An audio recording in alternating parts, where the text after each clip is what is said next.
Tonight on Issues, Josie Ratley's third surgery and her accused attacker is now being charged as an adult, but he's only 15 years old. With me now, Jen Berman and Russell Williams, the attorney for the 15-year-old suspect, Wayne Tracy. Your reaction, Russell, to his being charged as an adult? Well, as much as I wish they didn't charge him as an adult, it was inevitable based upon the consistency of the Broward County State Attorney's Office and charging individuals who commit serious crimes of this age as adults. Well, I mean, listen, Wayne Tracy, your client, faces life in prison for first-degree attempted murder. But is it the right punishment for this boy? I mean, he's had a lot of trouble.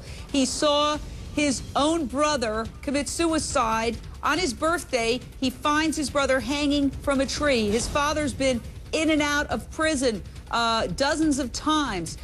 This guy needed counseling. He needed psychiatric help, and he didn't get it. Should the court system factor that in, Russell? Well, I'm hoping that when I have the mental health reports in front of me after the doctors are done evaluating him, that I can present that to the court at the time of sentencing, and hopefully that would mitigate his sentence somewhat so that he does not have to spend the rest of his natural life in prison.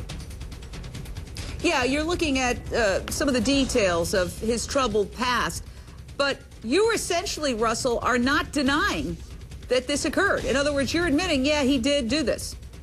Well, I'm admitting that he was at the incident, at the scene where the beating took place. I don't have enough facts to say that he was there, but from what I've gathered, he was in the area at the time, and obviously his being remorseful and his family being remorseful that they did sustain that Josie Ratley unfortunately sustained a beating at his hands.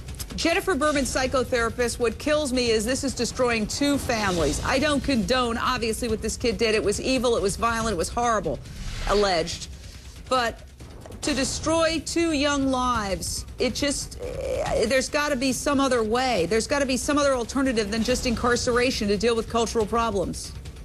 It's such a tragedy, and it's particularly tragic that the school didn't catch this earlier on. This is a kid who desperately needed counseling, who had red flags all over the place, a horrific childhood. He didn't stand much of a chance, and obviously, like you said, that does not condone what he did. This is a kid who seriously needed help and did not get it.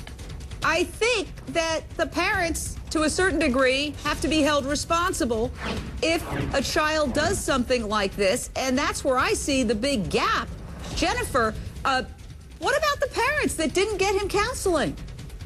You have to wonder what was going on in that house, that his 28-year-old brother committed suicide, that the father was in and out of jail. Clearly, this is a kid who did not get parenting that he needed. It seems like no one was home to take care of him. Thank you, my fantastic panel. Remember, tomorrow night, right here on Issues, we're going to talk to Misty and Joe's grandmother, Flora Holler. And you're not going to want to miss that. You are watching Issues on HLN.